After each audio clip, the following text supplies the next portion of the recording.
Hey everybody, I thought I would do something a little bit different and perhaps interesting today. So recently, Christy and I went to Austin to see David Sedaris, and he does this awesome reading of all of his different works, and it is very entertaining, and it got me kind of inspired, so I thought I would do kind of my version of one of my stories, and so I'm going to read that for you now, and it's entitled, A Very Useful Engine.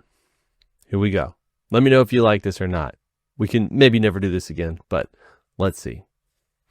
In every parent's life, there are crossroads where both paths lead directly into a pile of shit. Sometimes literally. I have two such stories, and both involve Thomas the Tank Engine, a British children's show about talking trains whose eyes move independently of their heads, which is never addressed and always unsettling. At a certain age, every child becomes obsessed with literally something. Trains, dinosaurs, those egg-shaped YouTube people with voices like dental drills. And then they do, as parents, rejoice. You overcommit. You buy the plushie, the puzzle, the branded yogurt. You build a shrine of it if it buys you even 7 uninterrupted minutes to drink hot coffee like a functioning adult. For us, it was Thomas. It started with a single train, and like a virus or a timeshare, it spread. One train became 10, which became 20, and then a full-on wooden train table that I had to assemble with an Allen wrench and an ancient curse. We called it the train table, the way people referred to the accident or the war. The table's true legacy, however, came one day when my wife called me from my son's room. Her voice wasn't panicked, but it had that unmistakable, you're going to want to see this tone. I walked in to find out that our 3-year-old had taken it upon himself to repaint the walls with the contents of his diapers. The trains had not escaped unscathed. Some of them had run through what we referred to as fallen logs. I scanned the room and looked at my wife. She was holding our son away from her body like a sack of radioactive potatoes. Do you want to clean the room or the kids? She asked. Hey, buddy, I said. Let's take a bath. My wife is a real Emily, confident, practical, and nurturing with just enough steel behind her eyes to get you through a zombie apocalypse or a toddler poop mural. So later, when she found out there was a live-action Day Out with Thomas event, she booked it. It was a 200-mile drive to see the life-size Thomas in the wild, which sounded wholesome and fun in the same way hiking the Oregon trails sounded like a great vacation. The drive was a solid preview of the emotional arc of the trip.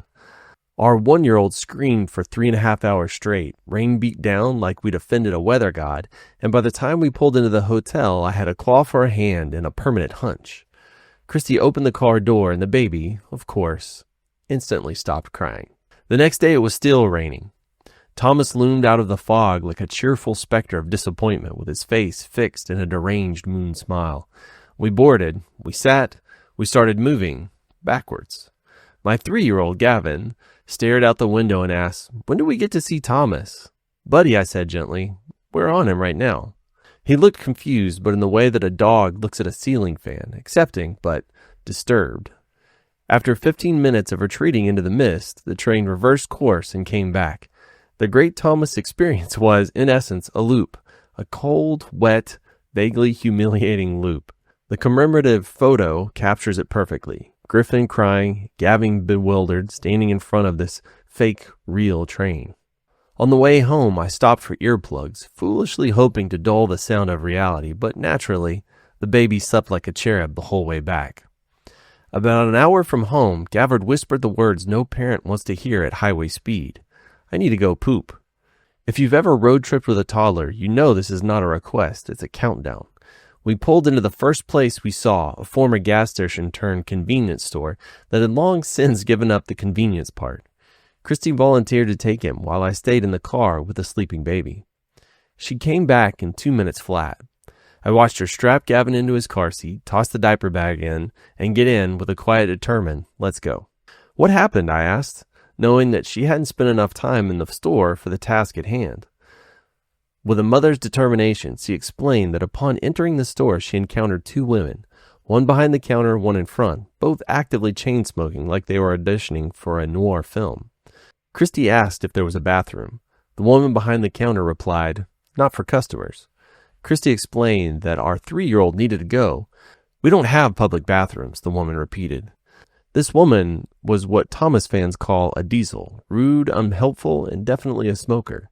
So Christy turned on her heel, walked Gavin to the picnic table outside the store, still pouring rain, pulled down his pants and said, "Okay, buddy, poop." And like a good, useful engine, he did. She wiped him clean, twice for good measure, and brought him back like nothing had happened. Honestly, pooping off the table is probably the most rock and roll thing my family has ever done.